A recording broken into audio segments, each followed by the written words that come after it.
If you know that you woke up in the morning without having your shower, you have already eaten. Raise up your hand.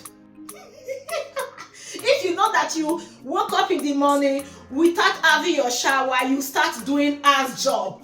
Raise up your hand.